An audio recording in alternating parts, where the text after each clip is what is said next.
সকালের মধুরোদে বাড়ির উঠানে বসে একদল নারী নিপুণ হাতে সুই সুতার বুননে তৈরি করছেন নানা রকম নকশিপণ্য। ঘুম থেকে উঠে হাতের কাজ সেরে এভাবে দল বেঁধে ঘরের উঠানে বসে পড়েন তারা। এরপর দিনব্যাপী চলে নকশার ওপর সুনিপুণ হাতের সূচিকর্ম। কখনো সকাল গড়িয়ে বিকেল, আবার বিকেল গড়িয়ে রাত হয়। তবে এমন ব্যস্ততা সবসময় থাকে না এই নারীদের।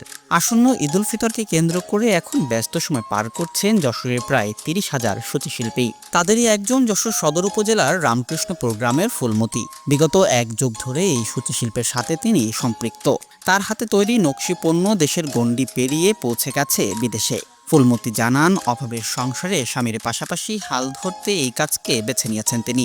বর্তমানে সূচিশিল্পের টাকায় সংসারের পাশাপাশি নিজের খরচ মিটিয়ে সন্তানদের আবদারও নিজেই মেটাচ্ছেন ফুলমতি। তবে তিনি আক্ষেপের সুরে বলেন, এই কাজে পরিশ্রম অনুযায়ী মেলে না পারিশ্রমিক। তার সাথে শরীরে বাঁধে নানা অসুখ, সবথেকে বেশি প্রভাব পড়ে চোখে। ফলে দিন দিন এই পেশা থেকে মুখ ফিরিয়ে নিচ্ছেন নারীরা। সাধারণত নকশি কাঁথা সেলাই করি, আমাদের মনে করেন এটা সংসারের অনেক সংসারে অনেক খরচ খরচা হয় আমাদের। এটা আমরা বসে না থেকে আমরা এই সংসারে এই জিনিসটা মনে করেন যে করতে পারলে আমাদের সংসারের জন্য ভালো। এটা করতে গেলে অনেক কষ্টই তো হয়, মনে করেন মাথা মাজা চোখের এরকম অনেক ক্ষতি হয়। তারপরেও আমরা এটা করি। ছেলেপিলে লেখাপড়া করাচ্ছি, ছেলেপিলের অনেক বায়না আছে, আমরা সব তো বাবাতে পূরণ করতে পারে না।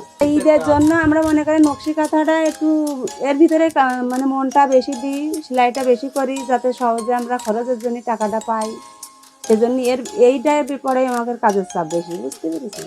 সূচিশিল্পী জবা, ফাতেমা, সবুরন, রশিদা জানিয়েছেন, ঈদকে সামনে রেখে কাজের চাপ বেড়েছে। দিনরাত পরিশ্রম করে নির্দিষ্ট সময়ের মধ্যে কাজ তুলে দিতে হচ্ছে। এতে বাড়তি কিছু আয় হবে, যা দিয়ে ঈদে ছেলে মেয়ের জন্য নতুন জামা কাপড় কিনে দিতে পারবেন তারা।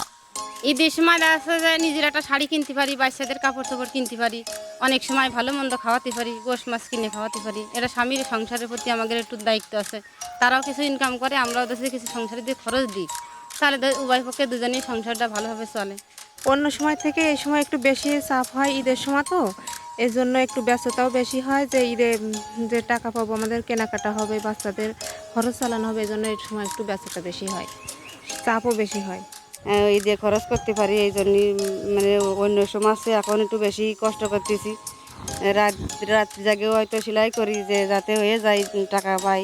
পণ্যের বিপুল চাহিদা মেটাতে হিমশিম খাচ্ছেন উদ্যোক্তারাও। তারা জানিয়েছেন, সুতা ও কাপড়ের দাম বেড়ে যাওয়ায় এবার উৎপাদন খরচ বেড়েছে। তবে দাম রয়েছে ক্রেতাদের নাগালের মধ্যেই, বিক্রিও হচ্ছে বেশ ভালো। ঈদকে কেন্দ্র করে কাজের ইটা বেশি বাড়ে, কারণ আমাদের কাজটা সবসময় সমান গতিতে চলে, কিন্তু ঈদের সময় প্রোডাকশনটা বেশি বেড়ে যায়। যশোরের নকশি কাঁথা, শাড়ি, সালোয়ার কামিজ, পাঞ্জাবি সহ বিভিন্ন নকশি পণ্যের সুনাম ইতিমধ্যেই ছড়িয়ে পড়েছে দেশ বিদেশের নানা প্রান্তে। চাহিদা বাড়ার সাথে সাথে ব্যাপকভাবে প্রসার ঘটেছে এখানকার হাতে তৈরি নকশি শিল্পের। সারা বছর এসব নকশি পণ্যের চাহিদা থাকলেও ঈদকে সামনে রেখে চাহিদা বেড়েছে প্রায় দ্বিগুণ। ঈদে নকশি পণ্যের বিপুল চাহিদা মেটাতে এখন ব্যস্ত সময় পার করছেন জেলার প্রায় ৩০,০০০ সূচিশিল্পী।